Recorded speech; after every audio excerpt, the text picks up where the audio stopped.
You know that moment when your entire world just shatters. When the person you trusted most looks you dead in the eye and tells you that everything you've been doing, everything you've sacrificed, means absolutely nothing. Yeah, I lived that moment. And what came after? Well, let's just say my husband learned a lesson he'll never forget. My name is Sarah, and this is the story of how my husband told me I had it easy. How he mocked me, belittled me, challenged me to switch roles because he thought being a stay-at-home mom was just sitting around all day doing nothing. He actually thought his corporate job was so much harder than raising our 3 kids, managing our home, and keeping our lives from falling apart. So I gave him exactly what he asked for. I got a job, I switched roles with him, and I watched as his perfect little world crumbled brick by brick, day by day, meal by meal, tantrum by tantrum. I watched him break. And honestly, I didn't lift a finger to stop it. Because sometimes the best revenge isn't something you do to someone. It's simply letting them experience the reality they refuse to see.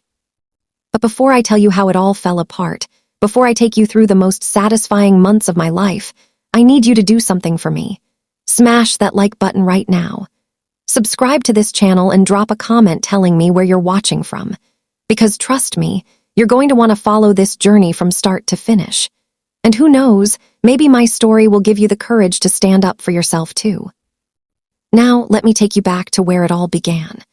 Back to the moment I realized the man I married had no idea who I really was or what I was actually capable of. It was a Tuesday evening, late September.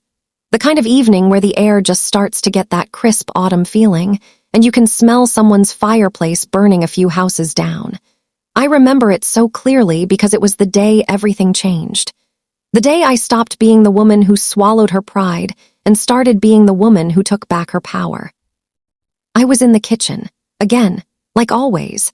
I'd been cooking dinner while simultaneously helping my 8-year-old, Emma, with her math homework, breaking up a fight between my 5-year-old twins, Jake and Lily, and trying to answer emails from the school PTA about the upcoming fall festival. My phone was buzzing. The stove timer was going off. Lily was crying because Jake had taken her favorite crayon. Emma was frustrated because she didn't understand fractions. And the dog was barking at absolutely nothing. This was my normal. This was every single day of my life. Then I heard the garage door open. My husband, David, was home. I felt that familiar knot form in my stomach, not because I wasn't happy to see him, but because I knew what was coming. I knew that walk through the door routine. The heavy sigh, the loosened tie, the look of exhaustion like he'd just returned from war. He walked into the kitchen, dropped his briefcase on the counter, right on top of the clean laundry I'd just folded, and let out this deep, dramatic exhale. "Rough day?" I asked, stirring the pasta sauce, not even looking up. "You have no idea," he muttered, opening the fridge and grabbing a beer. "Absolutely brutal, back-to-back meetings, conference calls, dealing with incompetent people all day. I'm exhausted." I nodded. "Dinner's almost ready. Can you just help Emma with her homework for a second? I need to get the twins." "Sarah, I just got home," he interrupted, already walking toward the living room. "I've been working all day. I need a minute to decompress. Can't you handle it?" Handle it? Like I hadn't been handling everything since 6 o'clock that morning. Like I'd been sitting around eating bonbons while he fought the good fight out in the real world. I bit my tongue. I finished dinner. I got the kids to the table. I served everyone. I cleaned up the spills. I mediated another argument. I gave baths. I read bedtime stories. I tucked everyone in. And by the time I finally sat down on the couch next to David at 9:30 that night, I was running on fumes. He was watching some sports recap, scrolling through his phone. "Long day?" he asked absently, not even looking at me. "Yeah," I said quietly, "really long." He grunted in response. That was it. That was the acknowledgement I got for a 14-hour shift of non-stop parenting, cooking, cleaning, organizing, and emotional labor. But that wasn't the moment. Not yet. That was just another Tuesday, another invisible day in my invisible life. The real moment came 3 days later. Friday night, date night. Or at least it used to be. Now it was just another night, except David stayed up a little later and we maybe watched a movie instead of passing out from exhaustion. We'd ordered takeout, Chinese food, a rare treat where I didn't have to cook. The kids were finally asleep after an especially chaotic evening involving a science project I'd somehow forgotten about, a minor playground injury, and a full-scale meltdown over the wrong pajamas. I came downstairs, poured myself a very large glass of wine, and collapsed onto the couch next to David. "I'm dead," I said, "absolutely dead." He chuckled. "Kids wear you out." "David, Emma's science project is due Monday. Monday. And she just told me tonight. So tomorrow I have to go get supplies, help her build a model of the solar system, make sure it's actually good enough that she won't be embarrassed. Plus I have Jake's soccer game at 9, Lily's birthday party to organize for next weekend, groceries to get, the house to clean, and about 17 other things I'm probably forgetting." He was still looking at his phone. "Hum. Are you even listening to me?" He looked up, slightly annoyed. "Yes, Sarah, I'm listening. You have a busy weekend. I get it." "Do you?" I felt something rising in my chest. Frustration, anger, something I'd been pushing down for months, maybe years. "Do you really get it?" He sighed and put his phone down. "What's this about?" "It's about the fact that you come home every day acting like you've been through hell, and I've been doing what? Nothing. It's about the fact that you get to check out when you're tired, but I never get to check out. Ever. It's about the fact that you don't seem to see or appreciate anything I actually do around here." Whoa. He held up his hands. "Where is this coming from?" "It's coming from the fact that I'm exhausted, David. I'm so tired, and I feel completely invisible." He stared at me for a long moment, and then he said something I'll never forget. "Sarah, come on, you're tired. You're home all day, you're not commuting in traffic. You're not dealing with office politics or deadlines or a boss breathing down your neck. You get to make your own schedule, hang out with the kids, watch TV. I mean, yeah, it's work, but let's be real. It's not like what I do." I felt like I'd been slapped. "Excuse me." "I'm just saying," he continued, taking a sip of his beer, completely oblivious to the bomb he'd just dropped. "Being a stay-at-home mom is hard, sure, but it's not the same as a real job. You don't have performance reviews. You don't have metrics to hit. You've got it pretty easy compared to what I deal with every day." "Easy?" He said I had it easy. I sat there, wine glass in hand, staring at this man I'd been married to for 10 years. This man I'd given up my career for. I used to be a marketing manager. I was good at my job. I loved my job. But when Emma was born, we decided together that it made sense for me to stay home. Daycare was expensive. Someone needed to be present for the kids, and David's career was taking off. So I sacrificed. I put my dreams on hold. I poured everything into our family, into our home, into making sure he could go to work every day without worrying about anything domestic. And he thought I had it easy. "You think I have it easy," I repeated slowly, my voice dangerously calm. "I mean, relatively speaking, yeah," he shrugged. "Don't get me wrong, I appreciate what you do, but you're not under the same kind of pressure I am." Something snapped inside me, not loudly, not dramatically, just a quiet, clean break, like a wire pulled too tight for too long finally giving up. "Okay," I said. He looked confused. "Okay." "Yeah, okay. If you think it's so easy, if you think what I do every day is just a walk in the park, then how about we switch?" He laughed, actually laughed. "Switch? Yeah, I'll get a job, go back to work, and you can stay home with the kids, handle the house, do all the easy stuff, since it's so much less stressful than your job." He was still smiling like I was joking. "Sarah, come on." "I'm serious, David. You think you're under so much pressure. You think I've got it easy. Prove it. Trade places with me." The smile faded a little. "You're being ridiculous." "Am I? You just sat there and told me that everything I do is basically nothing compared to your important corporate job. So back it up. Show me how easy it is." He stared at me, and I could see the wheels turning. He was trying to figure out if I was serious, if this was some kind of test. "You really want to do this?" he asked. "I really do. There was a long pause. And then, because he's David, because he's arrogant and stubborn and absolutely convinced of his own superiority, he said the words that sealed his fate. "Fine, let's do it. Let's switch. You go get a job and I'll handle everything here. I'll show you it's not that hard. Deal." I extended my hand. Deal. We shook on it, and I saw it in his eyes. He thought he was going to teach me a lesson. He thought I'd last maybe a week in the real world before coming back, apologizing, admitting he was right. He had no idea what he'd just agreed to. He had no idea who he was messing with.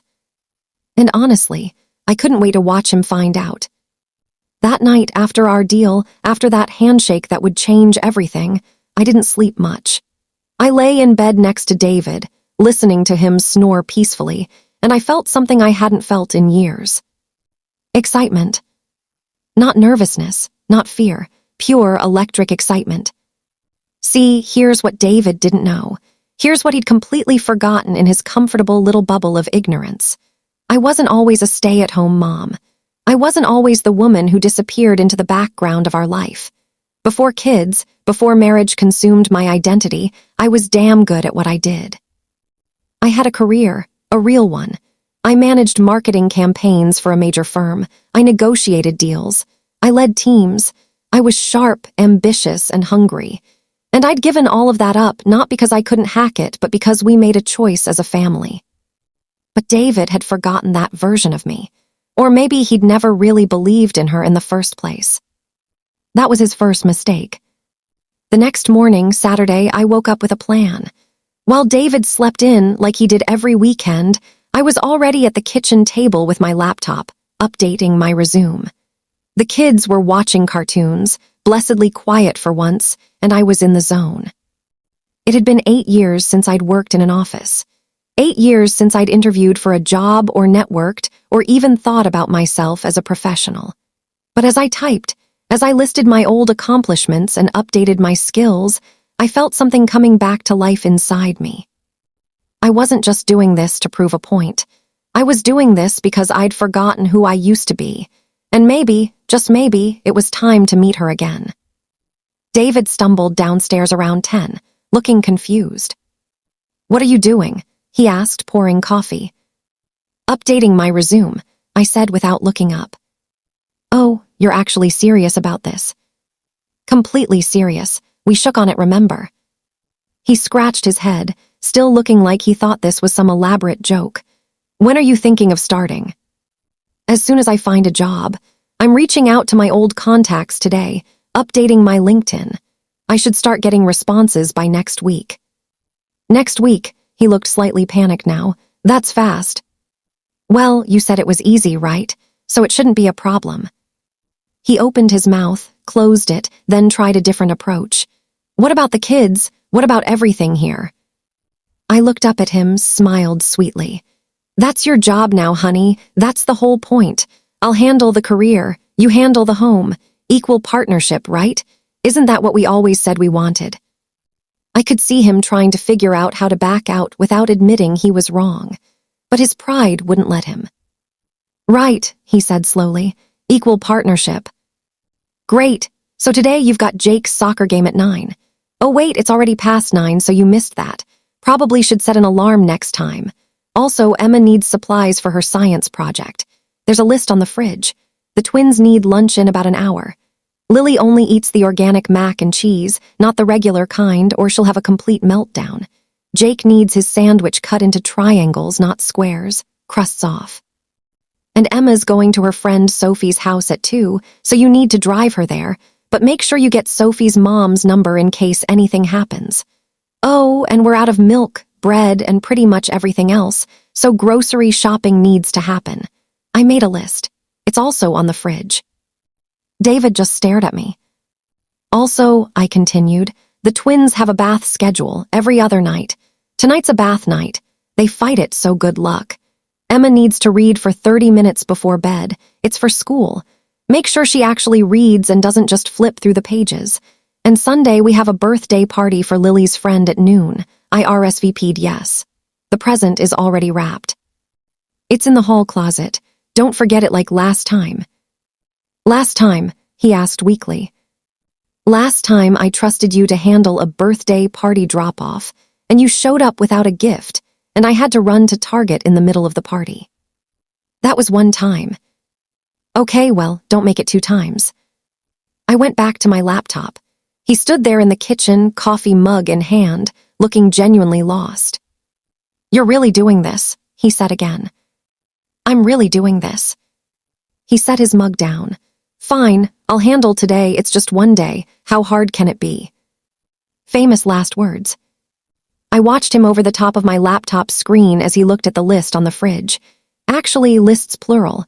There was the grocery list, the schedule, the meal plan, the medication schedule for Emma's allergies, the pickup and drop-off times, the emergency contacts, the list of lists. His face went a little pale. Sarah, this is a lot of stuff. Hum, I said, typing away. But remember, it's easy. You said so yourself. By noon, the house was chaos. David had attempted to make lunch and somehow burned grilled cheese sandwiches. The smoke alarm went off. Jake was crying because his sandwich was wrong. Lily was having a meltdown because we were, in fact, out of the organic mac and cheese. Emma was frustrated because David had forgotten to take her to Sophie's house, and now she'd missed their hangout time. And David was standing in the middle of the kitchen, surrounded by dishes, crying children, and the remnants of his failed lunch attempt, looking absolutely shell-shocked. I just need to, he started, then stopped. Can you just help me with? Nope, I said cheerfully, closing my laptop. This is your job now, remember? I've got to focus on my career. You've got this, honey. It's easy, right? I grabbed my purse and keys. Where are you going? He asked, almost desperately. Out, I need to clear my head, do some thinking. Maybe meet up with an old colleague for coffee. You know, career stuff. I'll be back in a few hours.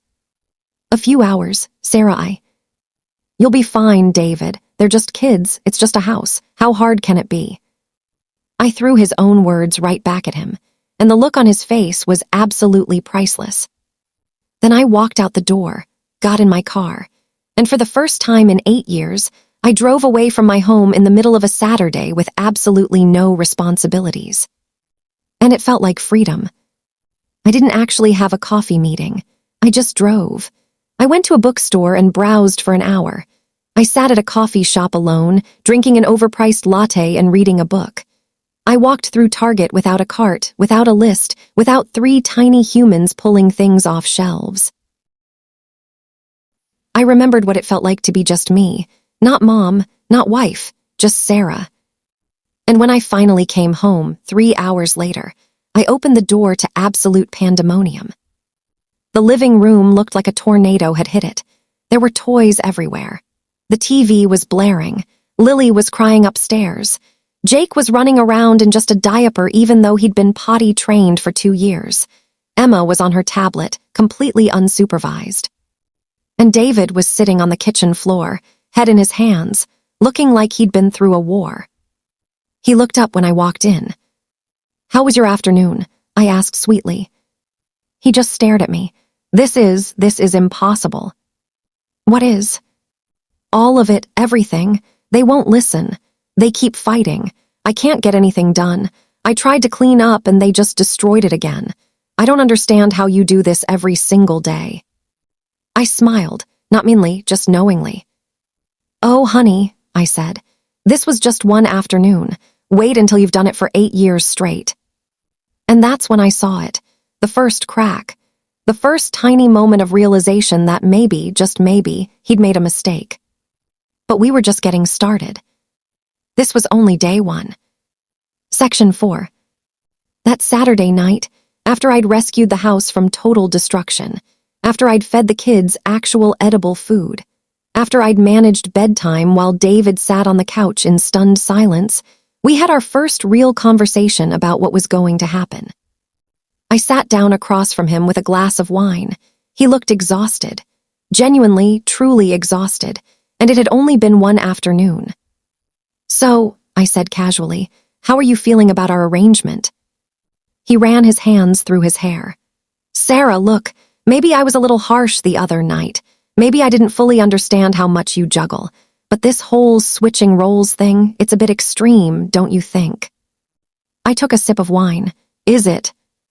Come on, you don't actually want to go back to work. You love being home with the kids. And there it was, the assumption, the narrative he'd built in his head to make himself feel better about everything. Do I asked quietly, do I love it, or have I just never had another choice? He looked confused. You always had a choice. Did I, David? Because I remember when Emma was born and we sat down and did the math. We looked at daycare costs. We looked at our salaries. And yeah, we decided together that I'd stay home.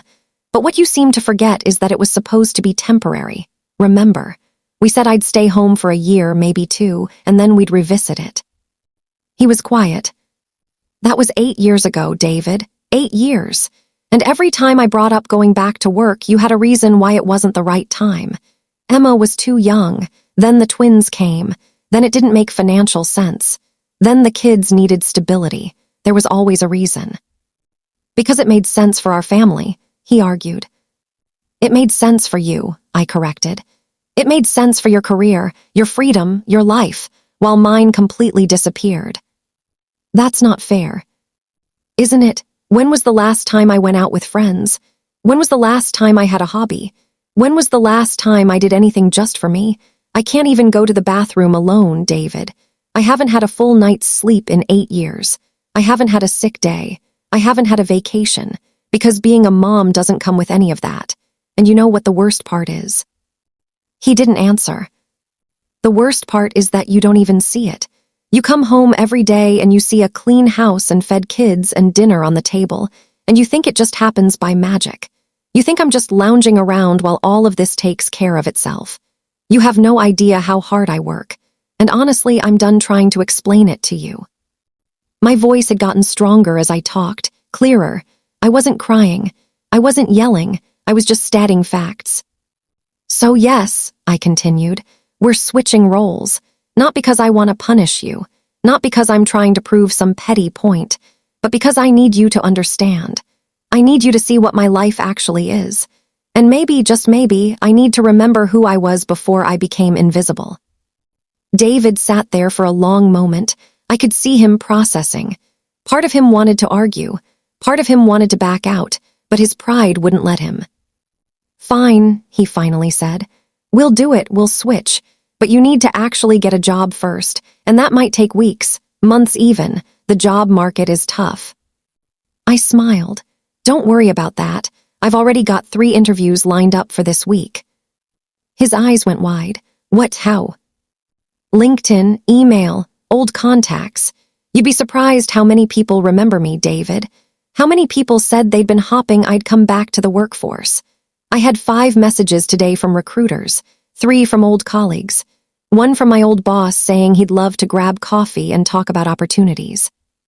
This week, he repeated weakly. Yep, Tuesday, Wednesday, and Thursday. So you'll need to handle the kids those mornings. Drop-offs, the whole routine. I'll write everything down for you. He looked like he'd been hit by a truck. Sarah, I have work. So do I now. That's the point. You'll need to figure out flexibility. Maybe work from home. Maybe adjust your hours. That's what I would have had to do if I'd gone back to work, right? Now it's your turn. I can't just work from home whenever I want. Then you'll need to talk to your boss, explain the situation, figure it out. This is insane. No, David, this is equality. This is what a real partnership looks like. Welcome to it. The next few days were a blur. I spent Sunday preparing. I went through my closet and realized I had nothing appropriate to wear to an interview. Everything was mom clothes, yoga pants, old jeans, t-shirts with stains I couldn't identify. So Monday morning, I went shopping. I took money from our joint account and I bought myself interview clothes, a blazer, professional pants, heels that weren't covered in scuff marks. I got my hair cut and styled. I even got my nails done. When I came home Monday afternoon, David was working at the kitchen table, laptop open, phone to his ear, while chaos erupted around him. The twins were fighting over a toy. Emma was asking for help with homework. There were dishes piled in the sink. He looked up when I walked in, saw my shopping bags, and his jaw tightened. "Did you buy all that?" "I need interview clothes," I said simply. "That's a lot of bags." "You have an entire closet full of suits and professional clothes. I had nothing. So yes, I bought what I needed." He wanted to argue, I could see it, but he couldn't, not without being a complete hypocrite. Tuesday morning came. My first interview. I woke up early, actually did my makeup for the first time in forever, put on my new outfit, and looked at myself in the mirror. I barely recognized the woman staring back at me. She looked confident, professional, powerful. She looked like someone who had her life together. I went downstairs to find David in full panic mode. "Where are Emma's shoes?" he was asking frantically. "She says she can't find her shoes and we need to leave in 10 minutes. "They're by the back door where they always are," I said calmly, pouring coffee into a travel mug. "Lily won't eat her breakfast. She doesn't like that cereal. She only eats the one with the purple box." "Why do they have to be so picky?" he muttered, running to find Emma's shoes. "You have Jake's lunch packed?" I asked. His face went pale. "Lunch, right, lunch." "David, he needs lunch for school." I know, I'll figure it out." I looked at the clock. I needed to leave or I'd be late for my interview. "Okay, well, good luck," I said, grabbing my purse and my coffee. "Wait, you're leaving now?" "I have an interview at 9. Downtown. I need to beat traffic." "But I need help with." "You've got this," I said, channeling every dismissive thing he'd ever said to me. "They're just kids. Breakfast, drop-off, pick-up, lunch. It's easy, remember." And I walked out the door while he stood there, lunch box in one hand, a crying twin on his leg, looking absolutely terrified. The interview went incredibly well, better than I expected. It was for a marketing position at a mid-size firm. The interviewer was a woman in her 50s who'd also taken time off for kids and understood the gap in my resume. "Honestly," she said, leaning back in her chair, "some of our best hires have been parents returning to the workforce. You learn skills at home that translate incredibly well. Time management, crisis management, negotiation, multitasking under pressure. These are all things we value." I felt seen, actually seen, for the first time in years. "We'd love to bring you in for a second interview," she said at the end. "Can you do Friday?" "Absolutely," I said without hesitation. I left that office feeling like I was walking on air. I sat in my car for a minute, just breathing, just existing in the possibility of it all. Then my phone buzzed, a text from David. "Where is Jake's EpiPen?" I sighed, then I texted back, "In the red bag in the pantry, always in the same place." Another text, "Which pantry?" I didn't respond. He'd figure it out. Wednesday's interview was even better. Thursday's led to an on-the-spot job offer for a contract position that could go permanent. By Friday, I had 3 offers to choose from. 3. In 1 week, I'd gone from invisible housewife to having companies compete for me. I chose the best one, a marketing director position at a growing tech company. Great salary, benefits, the option to work from home 2 days a week. It was perfect. I called and accepted Friday afternoon. I started Monday. When I told David that night, he looked like I'd just told him I was moving to Mars. "Monday, as in 4 days from now Monday." "Yep." "Sarah, that's too fast. I need time to prepare. I need to figure out how to balance work and the kids. I need." "David, you've had all week. You've been doing it all week. What's the difference?" "The difference is that this week you've been home by noon. You've still been handling most of it. If you're working full-time, that means I'm actually on my own." I looked at him carefully. "Are you saying you can't do it?" "I'm saying it's harder than I thought." "So you admit it's not easy?" He hesitated, pride warring with reality. "It's challenging, but I can handle it." "Good, because I already accepted. I start Monday at 8, which means you're on morning duty. Breakfast, getting everyone dressed, drop-offs, all of it." "What about pickups?" "Emma gets out at 3, the twins at 3:30. I should be home by 5 most days so I can do pickups, but mornings are all you. He looked overwhelmed. What about dinner? You're home all day. You can cook. I don't know how to cook what they like. Then I guess you'll learn. I did. YouTube is great for recipes. I wasn't being cruel. I wasn't being mean. I was simply giving him the exact same energy he'd given me for 8 years. Figure it out. You've got this. How hard can it be? That weekend before I started my new job was surreal. I spent Saturday preparing. Not preparing the house or the kids or David, preparing myself. I set up my home office in the spare room we'd been using for storage. I cleaned it out, moved boxes to the garage, set up a desk and my laptop.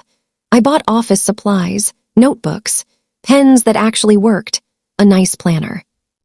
I organized my new work clothes in the closet. I meal prepped my lunches for the week. I created a morning routine for myself that didn't involve anyone else's needs. And David spent the weekend trying to create systems. I watched him make spreadsheets, schedules, lists. He color-coded the calendar. He set phone alarms for every single thing, drop-off times, pick-up times, meal times, homework time, bath time, bedtime. He was approaching parenting like a work project, like something he could optimize and manage with the right tools. I didn't say anything. I just let him do it. Sunday night, we put the kids to bed together. Well, I put the kids to bed while David watched and took notes. Actual notes. So Lily needs her nightlight, but not the one with stars, the one with the moon, he muttered, writing it down. Yep. And Jake needs his blue blanket, not the green one. Correct. And Emma reads for 30 minutes, but you have to actually check that she's reading. Right. He looked at his notebook, absolutely filled with tiny details. How do you remember all of this? I just do, David, because I have to, because I'm their mom and this is my life. He shook his head. There's so much. And that's just bedtime. Wait until you learn all the food preferences, the meltdown triggers, the friendship dynamics at school, who's not talking to who, which teacher emails back fast and which one you have to follow up with 3 times, which parents are good for playdates and which ones you avoid. His face went pale. There's more. David, what you've learned this week is maybe 10% of what I actually carry in my head every single day. I wasn't exaggerating. The mental load of being the primary parent isn't just about tasks. It's about holding an entire universe of information. Knowing that Jake is allergic to red dye, that Emma is being excluded by a girl in her class and is sensitive about it, that Lily is going through a phase where she's afraid of the dark but won't admit it.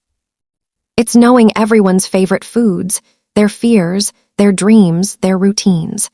It's anticipating needs before they're expressed. It's managing emotional states and social dynamics and physical health all at once. And David was just starting to see the tip of the iceberg. That night, lying in bed, he turned to me. Are you nervous? He asked. About tomorrow. A little, I admitted. It's been a long time since I've worked in an office. What if it's too much? What if trying to balance everything is too hard? I looked at him. You mean the way it's been too hard for me for 8 years? He didn't have an answer for that. I'll be fine, I said. I'm good at what I do, or at least I was. I think it'll come back. And you really think I can handle everything here? I could have been kind. I could have reassured him. But instead, I said exactly what he'd said to me a week ago. It's easy, right? You'll be fine. He didn't sleep well that night. I could feel him tossing and turning. I could hear his anxiety. Meanwhile, I slept like a baby. Because for the first time in almost a decade, I was excited about the next day instead of dreading it. Monday morning came fast. My alarm went off at 6. I actually got up before the kids, showered in peace, did my makeup, put on my professional clothes. I made myself breakfast and ate it while it was still hot. David stumbled downstairs at 6:30, already looking frazzled. The kids aren't up yet, he said. You need to wake them at 6:45 if you want to make drop-off on time, I said calmly, sipping my coffee. Right, okay, 6:45. He poured himself coffee with shaking hands. "You have Jake's lunch packed?" I asked. "Did it last night. It's in the fridge." "Good. Emma needs her permission slip signed for the field trip. It's in her folder." "Permission slip, got it. And the twins have gymnastics today after school, so you'll need to pack their leotards and—" "Wait, gymnastics. I thought that was Wednesdays." "It was. They moved it to Mondays this month. I put it on the calendar." He grabbed his phone, checked the calendar, and I watched the color drain from his face. "There's so much on here." "That's a normal week," I said simply. At 7:15, I grabbed my bag, my coffee, and my keys. "Okay, I'm heading out," I announced. David was in the middle of trying to convince Lily to get dressed. She was having a full meltdown about her shirt being too itchy. "You're leaving now?" he asked desperately. "I need to be at the office by 8. Traffic's going to be bad." "But Lily won't get dressed, and Jake can't find his backpack and Emma." "You've got this," I said brightly. Then I leaned down to the kids. "Be good for Daddy, okay? Mommy's going to work." Emma looked up, confused. "You're going to work?" "Yep, just like Daddy does. Now Daddy's going to take care of you guys during the day." "Like a nanny?" Jake asked. I bit back a smile. "Sort of, but better because he's your dad." "Is this forever?" Emma asked quietly. "We'll see, sweetheart. But for now, yes, Mommy has a job." I kissed each of them, grabbed my things, and walked toward the door. "Sarah, wait," David started. But I didn't wait. I walked out, got in my car, and backed out of the driveway while he stood at the front door, still in his pajamas, with 3 kids in various states of chaos around him. And as I drove away, watching our house get smaller in the rearview mirror, I felt something I hadn't felt in 8 years. Freedom. The commute was actually peaceful. I listened to a podcast. I drank my coffee. I didn't break up fights or answer endless questions or wipe anyone's anything. I parked in the company garage, walked into the building, and felt like I was stepping into a different universe. Everyone was dressed professionally, moving with purpose, having adult conversations about adult things. I checked in at reception, got my badge, and was walked to my new office. My office, with a door and a window and a desk that wasn't covered in crayon marks. "Sarah, welcome." My new boss, Amanda, greeted me with a warm handshake. "We're so excited to have you on the team. Let me introduce you to everyone." The morning was a whirlwind of introductions, orientation, setting up my computer, learning systems. And you know what? It was fun. It was challenging and engaging, and I was using parts of my brain that had been dormant for years. At 10 o'clock, I was in a meeting, an actual meeting with other adults, discussing marketing strategy for a product launch. Someone asked my opinion. My opinion. On something that wasn't related to which snack was better, or whose turn it was to pick the TV show. "I think we should target the campaign toward mid-level professionals," I said. "The data shows that's where our engagement is highest, and if we focus our ad spend there, we'll get better ROI than casting a wider net." Amanda nodded.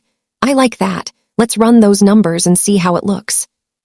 Just like that, my input was valued, considered. I wasn't invisible.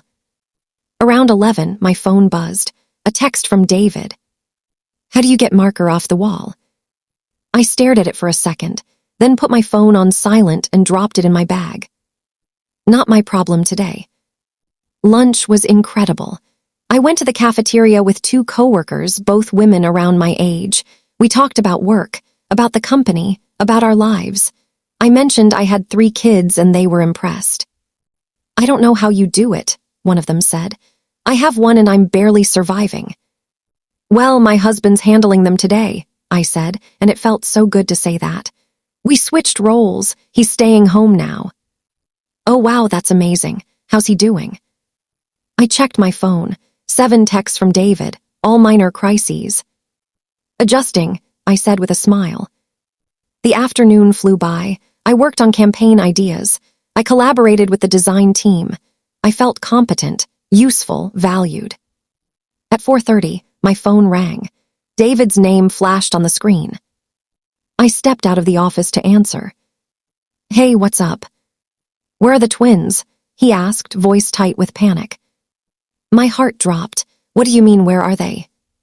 I picked up Emma at 3, but the twins' school says I never picked them up. But I could have sworn Sarah, I don't know where they are. Ice ran through my veins. David, you were supposed to get them at 3:30. Did you forget them? I thought gymnastics was a drop-off program. I thought someone else had them. No, we always stay for gymnastics. David, go to their school right now. They're probably in the office terrified, wondering where you are. Oh my God, okay, I'm going now. He hung up. I stood there in the hallway, heart pounding. He forgot the twins. He actually forgot to pick up our children. 10 minutes later, he texted, Got them, they're okay. They were in the office, they were scared, but they're fine. I called him immediately. What the hell, David? I'm sorry, I got confused. There's so much to track and I mixed up the schedule and... You forgot our children. I know, I'm sorry. It won't happen again. I took a deep breath. Are they really okay? Yeah, they're fine. A little shaken up, but fine. I'm taking them home now. Okay, I'll be home by 5:30. I hung up and stood there, trying to calm down. Part of me wanted to leave work right then, to rush home and hold my bobbies and make sure they were okay. But another part of me, the part that was tired of always being the safety net, stayed put. He messed up. He'd have to deal with the consequences. At 5:15, I packed up my desk and headed home. When I walked in the door at 5:40, the house was quiet. Too quiet. The twins were on the couch, watching TV. They ran to me when they saw me. Mommy, Daddy forgot us, Lily said, eyes still red from crying. I scooped them both up. I know, baby, I'm so sorry. That must have been really scary. We waited and waited, and everyone else got picked up, and we were the only ones left, Jake said quietly. My heart broke. I'm so sorry that happened. Where's Daddy? In his room, Emma said from the kitchen table, where she was doing homework. He's been in there for like an hour. I got the twins settled with a snack, checked on Emma, and then went upstairs.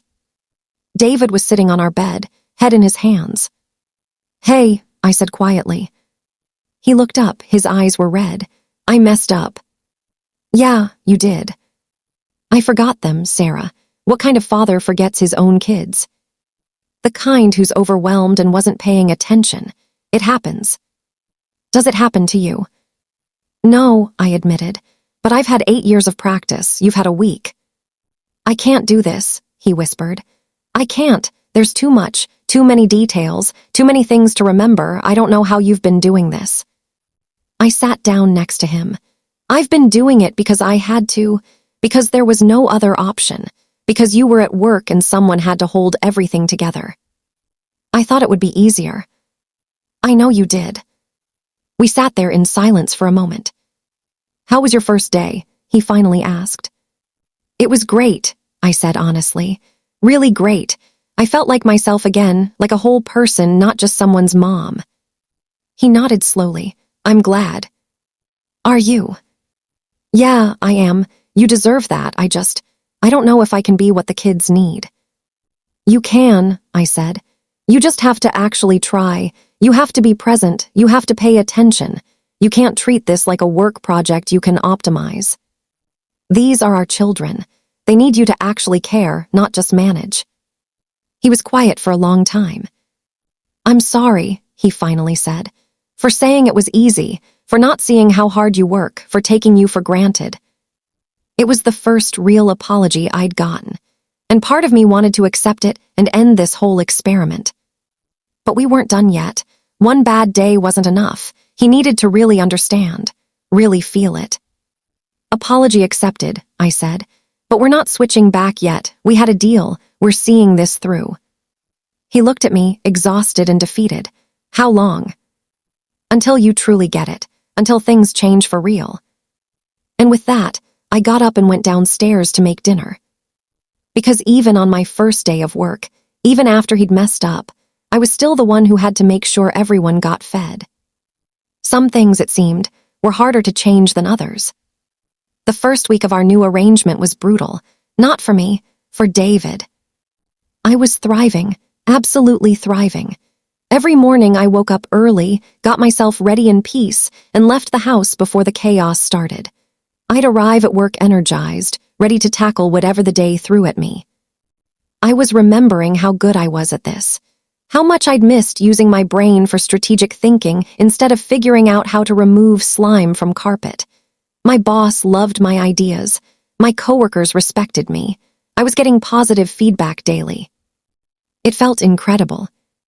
Meanwhile, at home, David was drowning. Every single day brought a new disaster. Wednesday, he forgot it was early dismissal and showed up an hour late to get Emma. Thursday, he sent Jake to school with peanut butter crackers in his lunch, despite the classroom being nut-free. He got a strongly worded email from the teacher that he forwarded to me in a panic. Friday, he somehow lost Lily's favorite stuffed animal, the one she'd slept with every single night since she was born. The resulting meltdown lasted 3 hours. I'd come home each evening to find him exhausted, the house a mess, and dinner either burned or non-existent. The kids would run to me like I'd been gone for months instead of hours. "Mommy, guess what? Daddy let us have ice cream for lunch." "Mommy, we watched TV all day." "Mommy, Daddy said a bad word when he dropped the spaghetti." And David would just stand there in the kitchen, looking like he'd survived a natural disaster, waiting for me to fix everything. But I didn't. I'd changed into comfortable clothes, asked the kids about their day, and left David to clean up whatever mess he'd created. "Aren't you going to help with dinner?" he asked one night, watching me sit down with a glass of wine.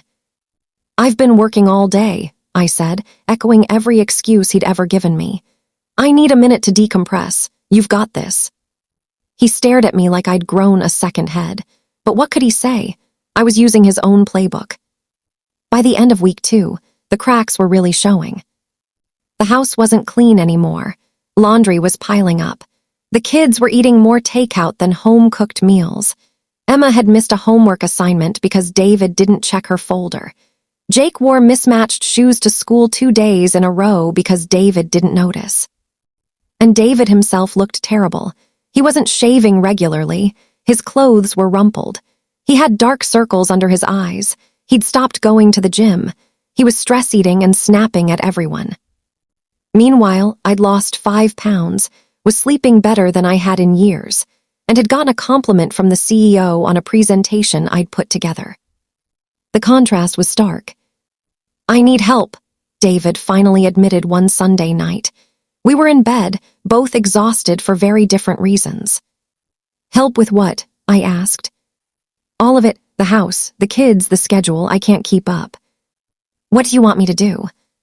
"Can we hire someone, a housekeeper, or a nanny?" I rolled over to look at him. "With what money?"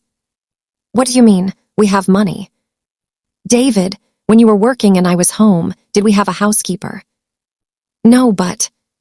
"Did we have a nanny?" "No." "So why should we hire help now that you're home? I managed without it. Why can't you?" He didn't have an answer, because the truth was staring him right in the face. He didn't think he should have to do what I'd been doing. He thought it was beneath him. Too hard. Too much. "It's different," he finally said. "How?" Because I'm not good at this stuff like you are." "You think I was magically good at it?" "David, I learned. I struggled. I cried in the bathroom more times than I can count. But I didn't have the option to just give up or hire someone to do it for me. I had to figure it out." "So you want me to suffer?" "No, I want you to understand. There's a difference." He turned away from me. "This isn't fair." "You're right," I said. "It's not fair. It wasn't fair for 8 years. Now you know how it feels." The next week, something shifted. David stopped asking me for help. Not because he was doing better, but because he was too proud to admit he was failing. He started looking up solutions online. YouTube videos on how to cook simple meals, articles on parenting strategies. He joined a Facebook group for stay-at-home dads. I watched him try, really try, and sometimes I wanted to step in, to help, to make it easier. But I didn't. Because he needed to feel this, all of it. One evening, about 3 weeks into our arrangement, I came home to find David sitting at the kitchen table with a glass of whiskey. The kids were in bed, somehow. The house was relatively clean. "Good day," I asked, setting down my work bag. He laughed. It wasn't a happy sound. Jake told his teacher that Daddy cries in the car. Emma's friend's mom asked if everything is okay at home, because Emma's been coming to school in wrinkled clothes. And Lily told her gymnastics instructor that she misses Mommy and Daddy's always on his phone. I sat down across from him. "David." "I'm failing," he said quietly. "As a parent, as a partner, at everything." "You're not failing. You're learning." "It's been 3 weeks, Sarah. 3 weeks and I'm barely keeping my head above water. You did this for 8 years. 8 years of this. And I never appreciated it. I never saw how hard you were working." His voice cracked. Actual tears were forming in his eyes. "I took you for granted," he continued. "I thought my job was more important. I thought what I did mattered more. But the truth is, what you've been doing is the hardest job there is, and I was too arrogant to see it." This was it, the breakthrough, the moment I'd been waiting for. But I didn't feel triumphant. I just felt tired. "So what now?" I asked. He looked up at me. "I don't know, what do you want?" It was the first time in our entire marriage that he'd asked me that question and actually waited for the answer. "I want partnership." I said, "Real partnership, not me doing everything while you get to be the hero who goes to work. I want you to see me, to value what I contribute, whether I'm working or staying home or something in between." "I do see you now," he said. "God, do I see you." "Good, then we're making progress." He reached across the table and took my hand. "I'm sorry for all of it. You were right. I had no idea." I squeezed his hand. "I know." "Do you want to switch back?" he asked hopefully. "You could stay home again and I'll go back to work and I swear I'll be different. I'll help more. I'll appreciate you. No," I interrupted. He looked shocked. "No. No, I like working, David. I forgot how much I liked it. I'm good at it. I feel like myself again. I don't want to give that up." "So what are you saying?" "I'm saying we need to figure out a new normal. One where we both work. Where we both share the parenting and the household responsibilities equally. Where neither of us is invisible." He was quiet for a long moment. "I don't know if I can keep doing this. The stay-at-home thing, it's killing me." "Then maybe you shouldn't," I said. "Maybe you should go back to work too, and we'll figure out childcare. We'll adjust. We'll make it work." "You mean it? You don't want me to have to feel what you felt?" "I wanted you to understand, not to suffer forever. You understand now, right?" "So much," he said earnestly. So much." "Then we can move forward. Together. Actually together this time." He stood up, came around the table and pulled me into a hug. A real one. The kind we hadn't shared in years. "I love you," he whispered, "and I'm so sorry." "I love you too," I said, and I meant it. But I also meant everything else I'd said. Things were going to be different now. They had to be. Because I'd remembered who I was, and I wasn't going to forget again. That conversation felt like a turning point, like maybe we'd finally found our way to something better. David seemed genuinely changed. He apologized. He acknowledged everything. He saw me. But here's the thing about real change. It's not one conversation. It's not one moment of clarity. Real change is what happens in the days and weeks after that moment. It's whether someone actually follows through. And I needed to see if David would. The next morning, I fully expected things to shift. Maybe he'd ask to go back to work. Maybe we'd sit down and have a real conversation about hearing childcare and splitting responsibilities. But instead, something unexpected happened. David doubled down. "I'm not quitting," he told me over coffee before I left for work. "I'm not giving up on this." I looked at him, surprised. "You don't have to prove anything, David. You already admitted it's hard. We can find another solution." "No," he said firmly. "You did this for 8 years. I should be able to handle at least a few months. I just need to get better at it. I need to actually learn instead of just surviving. Part of me was impressed. Part of me was skeptical. Okay, I said slowly, if that's what you want. It is. I'm going to figure this out. I'm going to be good at it.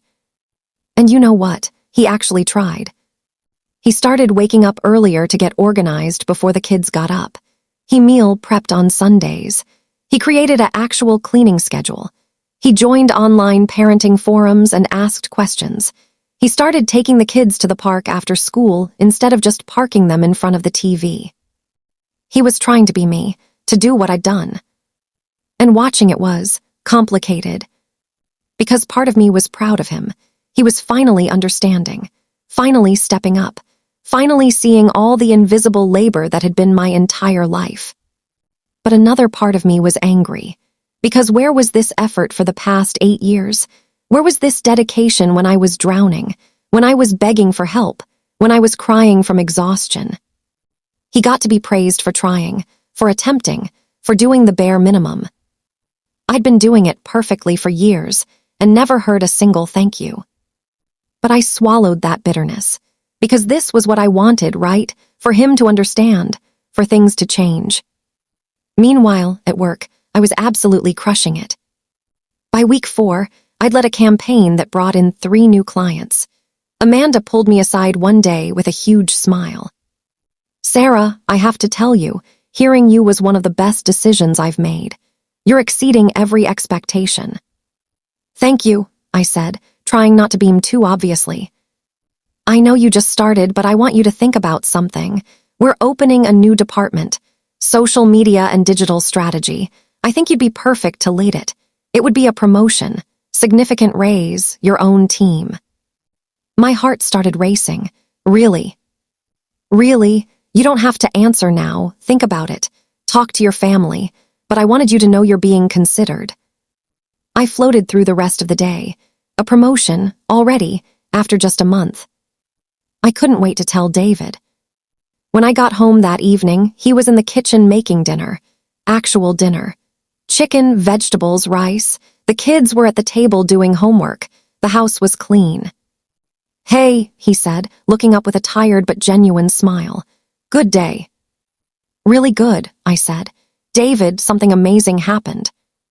I told him about the promotion, about the opportunity, about everything. And I waited for him to be excited, proud, happy for me. Instead, his smile faded. A promotion, he said carefully. Didn't you just start? I know, they're really impressed with my work.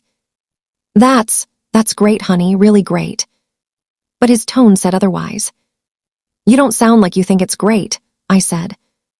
No, I am. I'm happy for you. It's just, would it mean more hours, more responsibility? Probably, but also more money, a lot more money. Right, money's good. He turned back to the stove, stirring something with more force than necessary. David, what's wrong? Nothing's wrong. Clearly something is wrong. He set down the spoon and turned to face me. The kids were listening now, pretending to do homework, but obviously tuned in to our conversation. Can we talk about this later? He asked quietly. Fine. Dinner was tense. David was quiet. I was confused and a little hurt. The kids picked up on the weird energy and were subdued.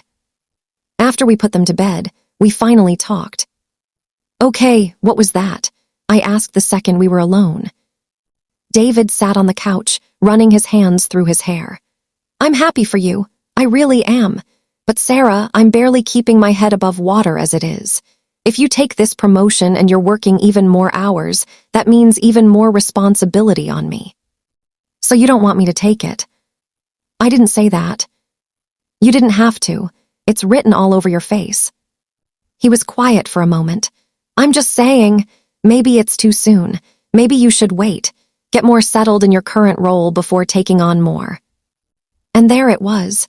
The same thing he'd been doing for years, holding me back, keeping me small, making his comfort more important than my growth.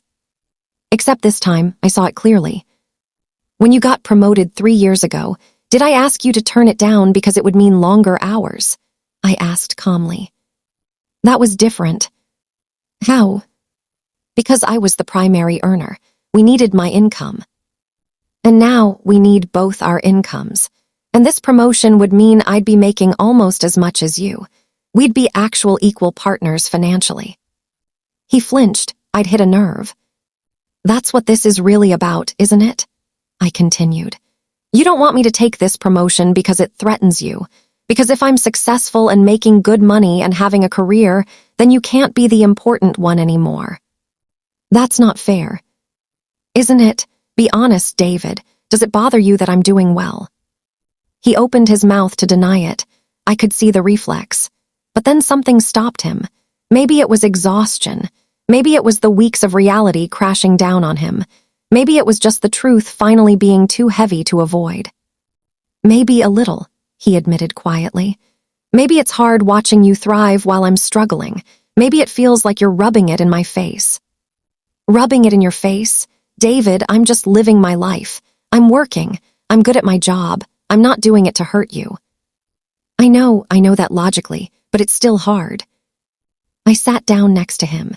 Do you know how many times I watched you get promotions and praise and success while I was drowning at home? Do you know how many times I was happy for you even though I was miserable? I didn't know you were miserable. Because I didn't tell you, because I swallowed it, because I made myself small so you could feel big, and I'm not doing that anymore. He looked at me, really looked at me. So you're taking the promotion? Yes, I am. Even though it'll make things harder for me. David, me having a career isn't something I need your permission for. And honestly, if you can't handle the kids and the house, we'll hire help. We'll get a nanny, a housekeeper, whatever we need. Because I'm not giving up this opportunity. I expected him to argue, to push back, to make it about him. But instead, he just nodded. You're right, you should take it. I'm sorry, I'm being selfish. Yeah, you are. Old habits, he said with a weak smile. Then break them. He pulled me into a hug. I'm trying, I really am trying. I know, I said, and I did know, I could see the effort, but effort wasn't enough anymore. I needed actual change. The next day, I accepted the promotion. Amanda was thrilled. My new team was excited. I was given a corner office with an actual view. My salary jumped 40%. I came home that evening feeling on top of the world and found David in the living room with a glass of wine, looking at his laptop. Hey, I said, what are you looking at? Nanny services, he admitted. And housekeepers, you were right, I need help. I can't do this alone. I sat down next to him. Okay, let's find someone together. We spent the evening interviewing services, checking references, making plans. And for the first time in a long time, it felt like we were actually on the same team. We hired a part-time nanny named Maria who would handle pickups and stay with the kids until one of us got home. We hired a housekeeper to come twice a week. And suddenly, things got easier, for both of us. David had support, I had breathing room, the kids had stability. Within 2 weeks, our house went from constant chaos to something manageable. But here's what David didn't expect. Even with help, being the primary parent was still exhausting. Maria only worked until 5, which meant David still had to handle mornings, coordinate schedules, manage the mental load of everything. The housekeeper cleaned, but David still had to maintain it, still had to cook, still had to do the emotional labor of parenting. And I could see it wearing on him. I don't understand, he said one night. We have help now, why is this still so hard? Because parenting isn't just about tasks, I explained. It's about being present, being available, carrying all the information, being the default. That doesn't go away just because someone else does the dishes. He shook his head. I really had no idea. I know. How did you do this for so long, without losing your mind? Who says I didn't lose my mind? I said with a laugh.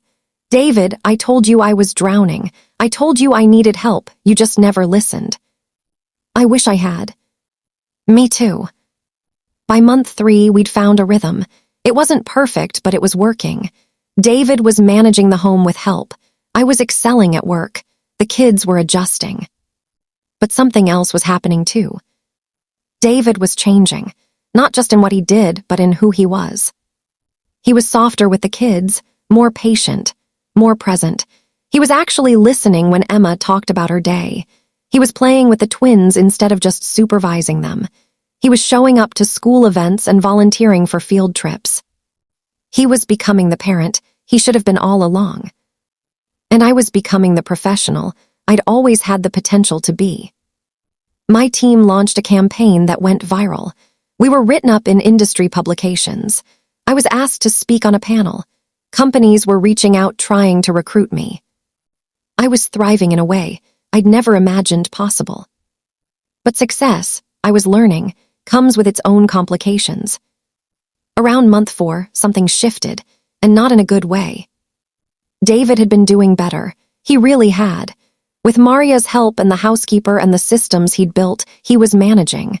The kids were happy. The house was functional. But he wasn't happy. I started noticing little things.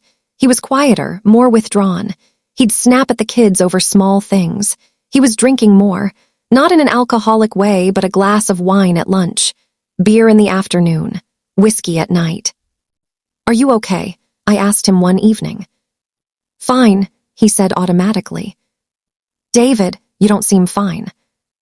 I said, "I'm fine, Sarah." He was pulling away, and I didn't know why. Then one night, I came home from a work dinner, a networking event that had run late. It was almost 9. I walked in to find the kids still awake, the house a mess, and David sitting in the dark living room staring at nothing. "David, why are the kids still up?"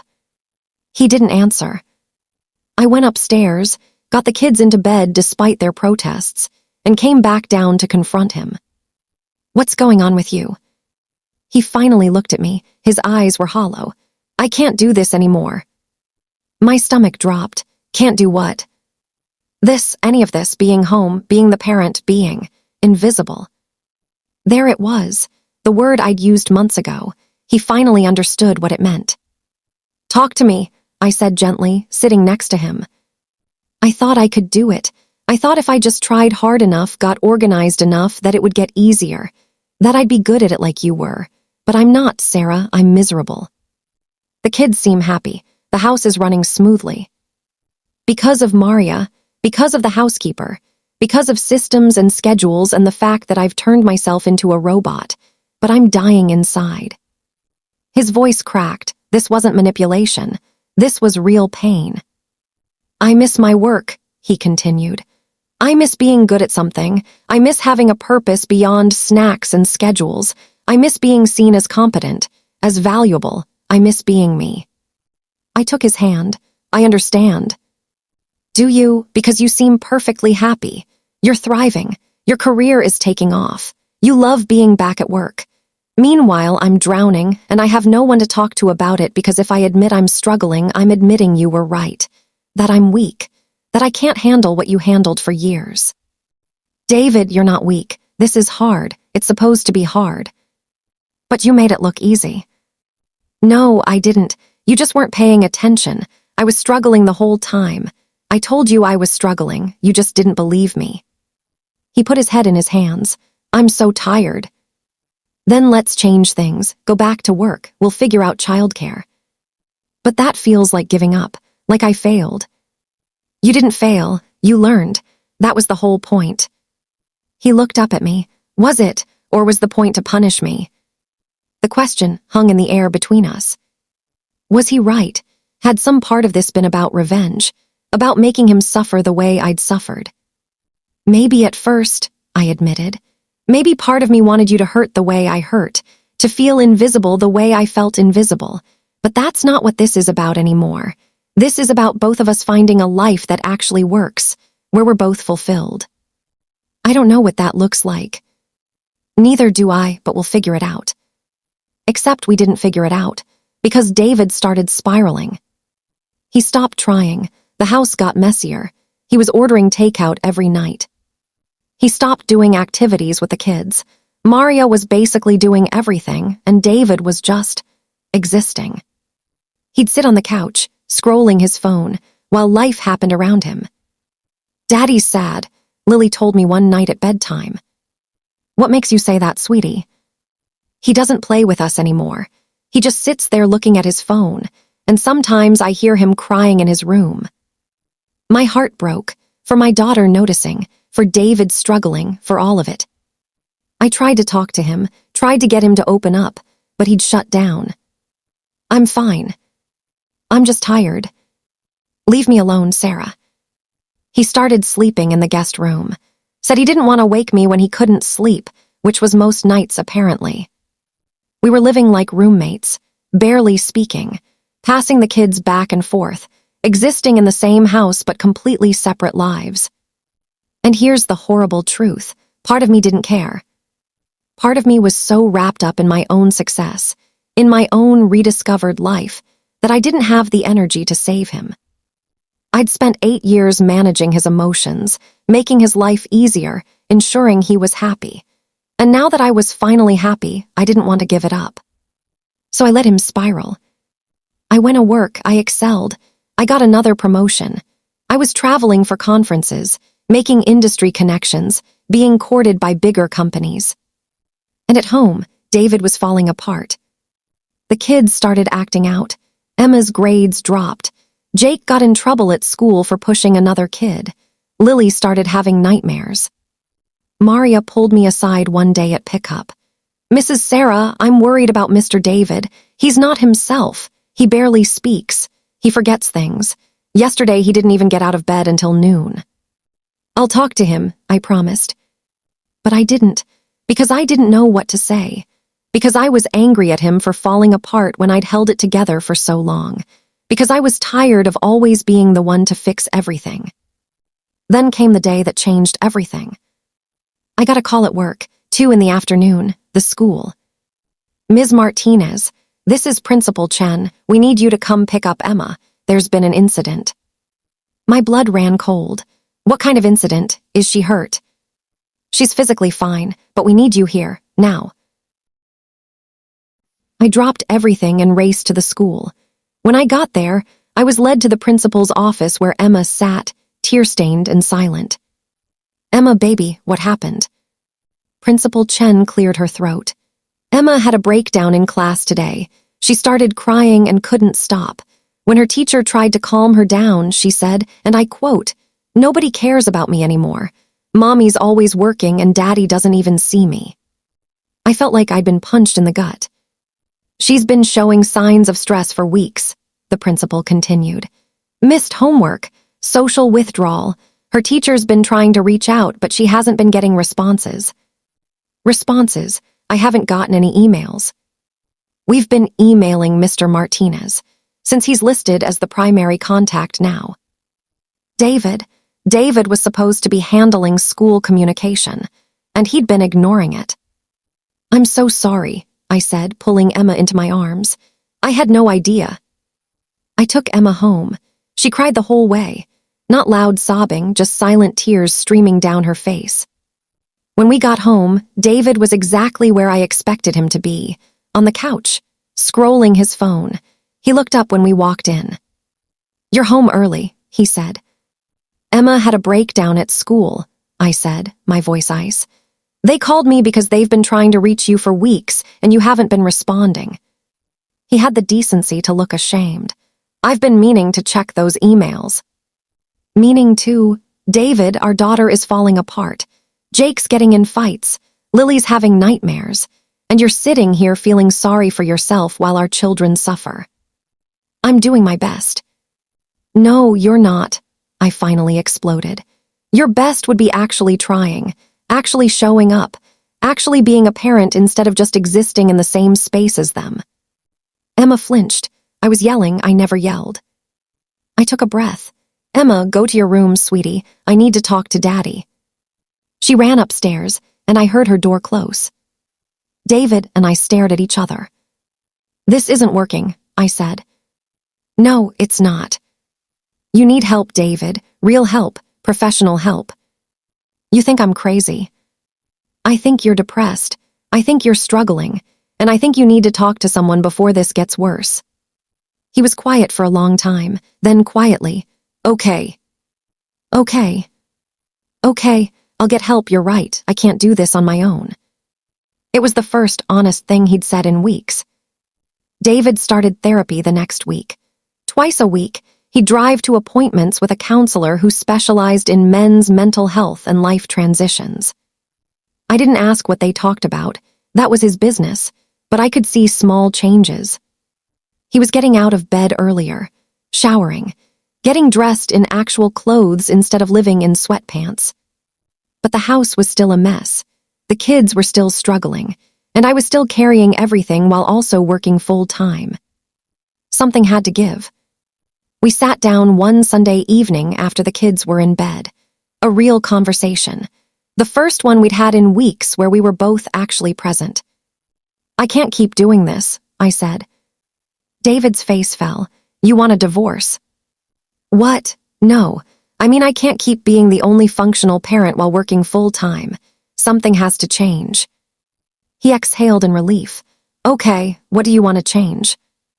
I think you need to go back to work. He looked at me carefully. Really? Really? This isn't working. You're miserable. The kids are suffering. We have the money now between my salary and savings. We can afford full-time childcare. We can both work and share parenting responsibilities equally. You're not going to say I told you so. No, David, I'm not, because this isn't about winning. This is about our family surviving. He nodded slowly. I reached out to my old boss last week. They have an opening, not my old position, but something similar. I could start in 2 weeks. I was surprised. You already did that? My therapist suggested it, said I needed to start taking steps toward something instead of just sitting in my misery. That's good. That's really good. So we're really doing this, both working. Yeah, equal partners, 50-50 on everything. How do we make that work? We spent the next 2 hours planning, creating systems, dividing responsibilities, figuring out logistics. We'd hire a full-time nanny for after school, keep the housekeeper, trade off who did morning routine and who did evening, split weekends, share the mental load by using a shared calendar and task app. On paper, it looked perfect. In reality, it was about to get complicated. David went back to work. The first week he was energized, happy, he was himself again, coming home with stories about his day, engaged with the kids, actually present. And I was happy for him, genuinely happy. But I also noticed something. When it was his day for morning routine, he'd sometimes have an early meeting and I'd have to cover. When it was his turn to leave work for pickup, he'd sometimes get stuck in a meeting and I'd have to figure it out. The mental load we'd agreed to share, still mostly on me. I was the one who remembered doctor's appointments, who signed permission slips, who bought birthday gifts for parties, who tracked what we needed at the grocery store. David was back at work, but I was still doing most of the parenting. 2 months in, I hit my breaking point. It was a Thursday, my turn for evening duty. I'd left work early to get the kids, taken them to Jake's soccer practice, helped Emma with a school project, made dinner, supervised homework, done baths and bedtime. David had texted at 6. Running late, big presentation, don't wait up. He walked in at 9:30. I was on the couch with a glass of wine, exhausted. Hey babe, he said, loosening his tie. What a day. Presentation went great though. Boss was really impressed. Hum. Kids asleep. Yep. You okay? You seem quiet. I took a long sip of wine. David, today was your day. What? Today, Thursday. It was your day for evening duty. We have it on the calendar. You were supposed to leave work at 4 to get the kids. His face went pale. Oh shit, I completely forgot. I'm so sorry. The presentation just took over my whole day and This is the 3rd time this month. I know. Work's just been really demanding. And mine hasn't. David, I left a really important meeting today to get the kids. I had to explain to my boss why I couldn't stay. Do you know how that looks? How it affects my career? You should have called me. I would have figured it out. I did call you. 4 times, you didn't answer. He pulled out his phone. Oh, I had it on silent for the presentation. Right, because your work is more important. I didn't say that. You didn't have to. I set down my wine glass and stood up. We made a deal, David. Equal partnership, 50-50, but it's not 50-50. I'm still doing at least 70% of everything. That's not true. Isn't it? When's Emma's next dentist appointment? He stared at me blankly. When does Jake need his booster shot? Nothing. What's the theme of Lily's class party next week? Silence. See, you're going through the motions, doing tasks when I remind you, but you're not actually carrying the mental load. You're not the default parent. I am, still. Sarah, I'm trying. I know you are, but trying isn't enough. I need you to actually do it, not just when it's convenient, not just when work doesn't get in the way, all the time, the way I have to. So what do you want from me? I want you to remember that our kids exist even when you're at work. I want you to put their needs equal to your career. I want you to understand that just because you're back at a job doesn't mean you get to stop being a fully present parent. He ran his hands through his hair. This is impossible. How do people do this? How do people balance everything? Most people have a partner who shows up, really shows up. I am showing up. Are you? Because from where I'm standing, you went back to work and immediately went back to all your old patterns. You're the important one with the important job. I'm the backup, the default, the one who picks up all the slack. That's not fair. None of this is fair, David. That's the point. I've been screaming that for months. We were both standing now, both angry, both frustrated. I don't know what you want from me, he said, voice rising. I went to therapy. I admitted I was wrong. I tried being a stay-at-home parent. I learned how hard it is. What more do you want? I want you to actually change, not just admit you were wrong and then go right back to how things were. I have changed. No, you haven't. You're the exact same person you were 6 months ago. You just have guilt now. The words hung in the air between us. David stared at me. You're never going to forgive me, are you? No matter what I do, it'll never be enough. I don't know, I said honestly. Maybe you're right. Maybe I can't forgive you. Maybe the resentment is too deep. So what does that mean? I don't know, David. I really don't know. He grabbed his keys from the counter. I need to go for a drive. David. But he was already out the door. I stood in our kitchen, alone, and finally let myself cry. Really cry. For the first time in this whole mess, I let myself feel everything. The anger, the betrayal, the exhaustion, the loneliness. I'd gotten my career back. I'd proven my point. David understood now how hard my life had been. But our marriage was broken. Our family was strained, and I didn't know how to fix it. My phone buzzed, a text from David. Staying at a hotel tonight, need space to think. I texted back, okay. And then I poured another glass of wine and sat in the dark, wondering how we'd gotten here. Wondering if we could ever find our way back. Or if some things, once broken, stay broken forever. David didn't come home the next morning, or the morning after that. He texted that he needed a few days, that his therapist had squeezed in an emergency session, that he was thinking, processing, trying to figure things out. I told the kids that Daddy was on a business trip. Emma looked at me with knowing eyes that were far too old for an 8-year-old. You guys had a fight, she said. It wasn't a question. Grown-ups sometimes need space, I said carefully. Are you getting divorced? My heart cracked. I don't know, baby, I hope not, but I don't know. She nodded like she'd expected that answer and went back to her homework. So calm, so resigned, like she'd already been preparing herself for this possibility. That hurt more than anything. I called my best friend, Jessica, that night after the kids were in bed.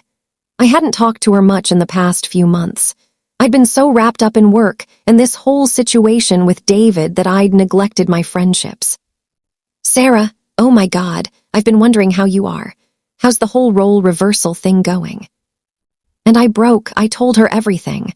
The whole story from beginning to end, David's dismissiveness, The challenge, me going back to work, him struggling, the breakthrough, him going back to work. And now this, the fight, him leaving, everything falling apart. She listened without interrupting, which is one of the things I loved most about her. When I finished, there was a long pause. "Sarah," she finally said, "can I be really honest with you?" "Please." "What did you actually want out of this? Like, really want?" I opened my mouth to answer and realized I didn't know. "At first, I just wanted him to understand," I said slowly, "to see how hard my life was, to appreciate me." "And did he?" "Yes, he really did. He gets it now." "But you're still angry." "Yeah." "Why?" I sat with that question, really sat with it. "Because understanding isn't enough," I finally said. "Because he had to live it to believe me. Because for 8 years, I told him I was struggling and he didn't care enough to listen. Because he only valued what I did when he had to do it himself. Because even now, even after everything, he's still falling back into the same patterns." "So you don't think he can actually change?" "I don't know, maybe. But maybe the damage is already done. Maybe I resent him too much. Maybe I've realized I don't actually need him anymore." Saying it out loud made it real. Terrifying, but real. "Do you still love him?" Jessica asked quietly. "I think so, but I'm not sure love is enough. I love the man I thought he was, the partner I thought we could be, but I don't know if that person actually exists." "What do the kids need?" "They need stability. They need parents who don't resent each other. They need a home that isn't full of tension and unspoken anger." "That could be 2 homes," she said gently. "It doesn't have to be one home with 2 miserable parents."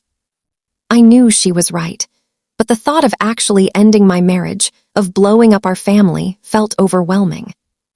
"I don't know what to do," I whispered. "Then don't do anything yet. Sit with it. Let David sit with it, see what happens."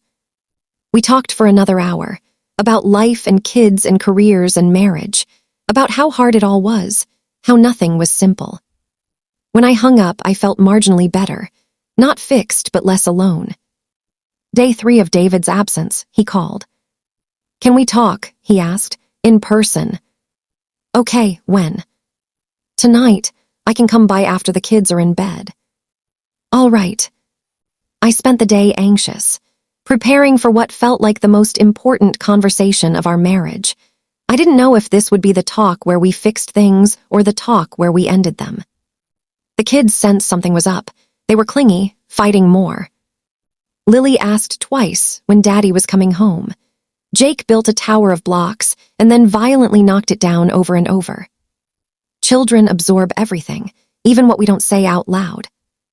By the time I got them to bed, I was exhausted, emotionally wrung out. I changed into comfortable clothes, made tea instead of wine because I wanted to be clear-headed, and waited. David arrived at 8:30. He looked terrible, unshaven, dark circles under his eyes, rumpled clothes, like he hadn't slept in days. "Hey," he said quietly. "Hey." We sat in the living room, the same room where this had all started months ago, where he'd first said I had it easy, where we'd made our deal. It felt like a lifetime ago. "I've been doing a lot of thinking," David started, "talking with my therapist, trying to figure out where everything went wrong." I stayed quiet, letting him speak. "I think I understand some things now that I didn't before, about myself, about us." He took a deep breath.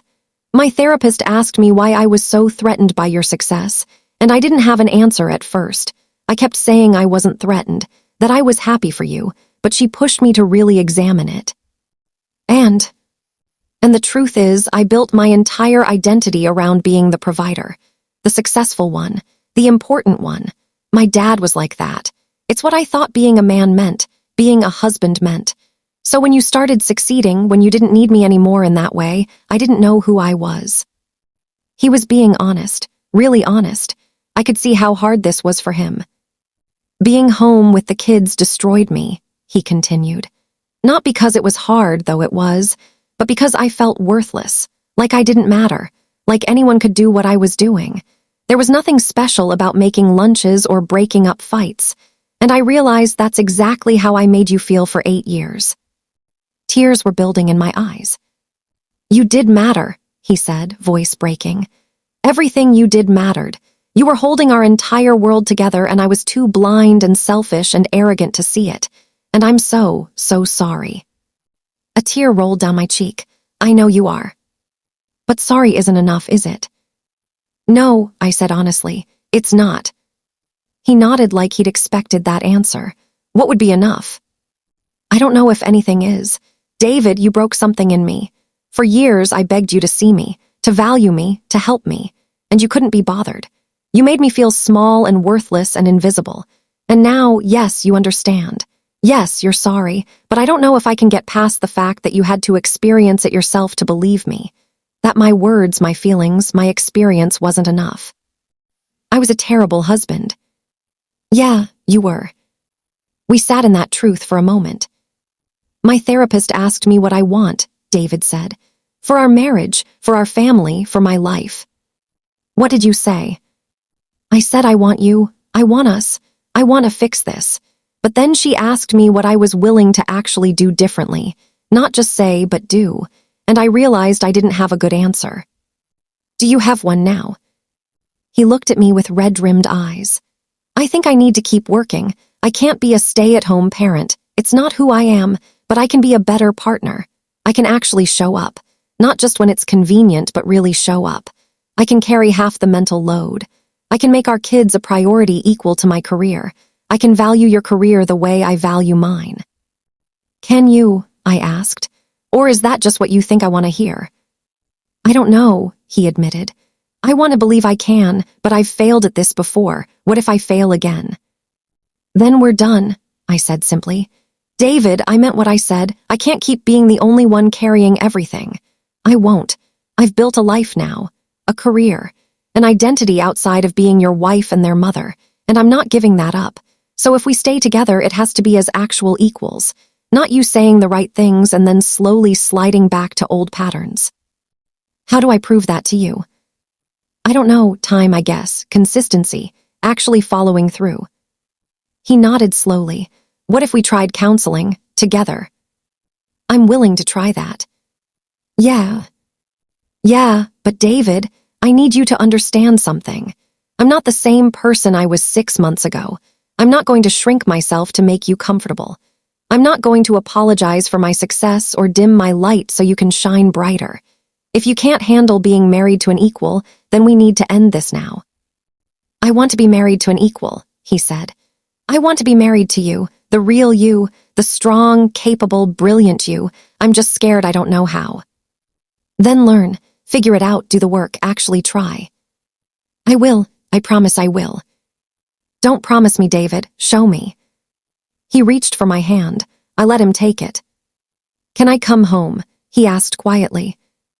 I thought about it, really thought about it. Not yet, I finally said. I think we need some more time, some more space. I think we should start marriage counseling and see how it goes. And if we can find our way back to each other, really back to each other, then yes. Come home. He looked hurt but nodded. Okay, that's fair. I'm not trying to punish you. I'm protecting myself. And the kids. We need to make sure this is real before we put them through any more upheaval. I understand. We sat there for a while longer, talking through logistics. He'd stay in a long-term rental. We'd split custody. We'd start couples counseling. We'd take it week by week. It wasn't the resolution I'd imagined. It wasn't dramatic or final. It was messy and uncertain and real. When he left that night, I didn't know if our marriage would survive. I didn't know if we could actually rebuild what we'd broken. But for the first time in a long time, I felt like we were both being honest. Really, truly honest. And maybe that was something to build on. Or maybe it was just the beginning of the end. Only time would tell. The next morning, I had to tell the kids, really tell them. I sat them all down at breakfast, 3 pairs of eyes looking at me with varying levels of understanding. Daddy's not on a business trip, is he? Emma said. No, sweetie, he's not. Mommy and Daddy are having some problems, adult problems, and we need some time apart to figure things out. Are you getting divorced? She asked again. We don't know yet. We're going to try to fix things. But Daddy's going to be living somewhere else for a little while. You'll still see him all the time. He loves you so much. We both do. This isn't about you at all. Jake started crying. Lily just stared at her cereal. I pulled them all into a hug, holding them tight while Jake sobbed into my shoulder. I want Daddy, he cried. I know, baby. I know. You're going to see him today after school. He's picking you up and you'll spend the afternoon with him. But I want him to come home. I know. We're working on it. Emma pulled away from the hug, her face hard. This is your fault. I felt like I'd been slapped. Emma, you made Daddy leave. You made him be a stay-at-home dad, and it made him sad, and now he's gone. Sweetheart, that's not what happened. Yes, it is. Everything was fine before. Daddy went to work and you stayed home and we were happy. And then you had to go back to work and ruin everything. She ran upstairs, slamming her door. I sat there with the twins, both of us crying now. Mommy, Lily said softly. Yeah, baby. Is Emma right? Is this your fault? I looked at my 5-year-old daughter and tried to figure out how to explain something I barely understood myself. It's nobody's fault, I finally said. Sometimes grown-ups need to make changes, and sometimes those changes are hard, but Daddy and I are both trying our best. Okay. She nodded, not really understanding but accepting it. I got them to school somehow, held it together through drop-off, made it to work. And then I locked myself in my office and cried. My assistant knocked gently. Sarah, are you okay? Fine, I called out. Just need a minute. But I wasn't fine. Emma's words were echoing in my head. Was this my fault? Had I destroyed our family by refusing to stay small, by demanding equality, by wanting more than just being invisible? No, I pushed that thought away.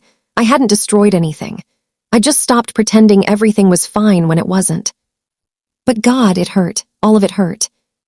My phone buzzed. A text from David. Emma called me crying, said you told them we're separating. I'm leaving work to go talk to her. I texted back. She's at school, and yes, I told them the truth. They deserve to know. You should have waited for me. We should have told them together. You weren't here, David. I had to handle it. Like you handle everything else. Alone, without me. I stared at the text, anger rising. I called him. Don't you dare, I said the moment he picked up. Don't you dare make me the villain here. You left. You needed space. I'm the one who's been here every single day dealing with the fallout of our mess. So if I had to tell the kids without you, that's on you, not me. Sarah. And for the record, Emma's mad at me because she's 8 and she doesn't understand complexity. She sees that things changed when I went back to work. She doesn't understand that things were already broken, that I was already drowning, that you were already failing us. I'm trying to fix that. I know you are, but trying doesn't erase the damage. It doesn't make this easier.